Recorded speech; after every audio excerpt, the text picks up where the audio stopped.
Man brings pizza to teen's house, doesn't realize who's behind him. Seth bites into his greasy pizza and he watches the teenage girl opposite him bite into her own gigantic slice. She seemed nervous for some reason.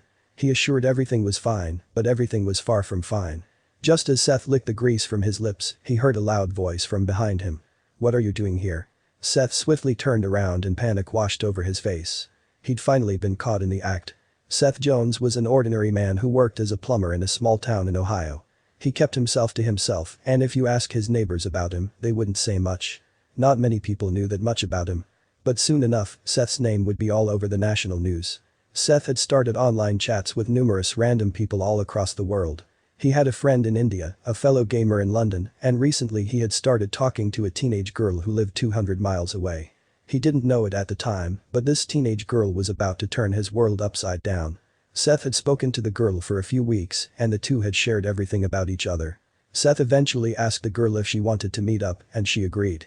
Seth planned to go around her house while she was home alone with pizza. But Seth had no idea what was waiting for him.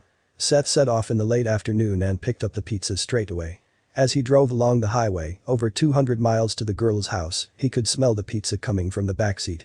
He soon arrived at the girl's house and pulled up on her drive, but Seth never could have predicted what would happen next.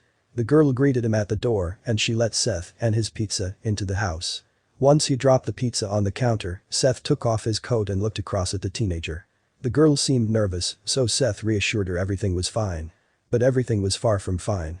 The two started to eat their slices of pizza and they made small talk while an awkward silence lingered in the air. Seth could tell something was up, but he couldn't put his finger on it. Then suddenly, a man appeared from behind. Seth's heart dropped as soon as he laid his eyes on him. "Who are you?" Seth asked the man, his face as white as a ghost. He could feel his heartbeat race as the seconds went by. But the man ignored Seth's question and instead he asked Seth, "What are you doing here?" Seth had no idea who this man was, but this man knew all about Seth. The man kept asking Seth questions about himself, about the teenager, about what he was doing here. But Seth responded with a mere shrug. "We're just hanging out," he said.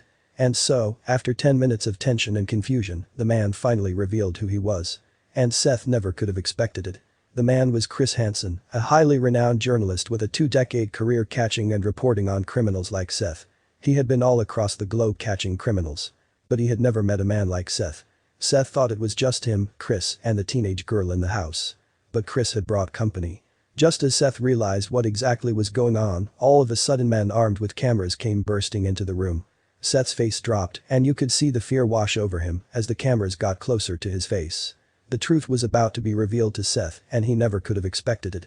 You see, Chris was filming a documentary about criminals just like Seth and this entire night had been an elaborate setup. From the online chats to the house they were stood in. Even the teenager was in fact a decoy used to catch Seth in the act. After realizing he'd been set up, panic and regret washed over Seth, but Chris leaned over and whispered, "You're free to go if you want." Seth looked at Chris, picked up his coat. Had he gotten away with it?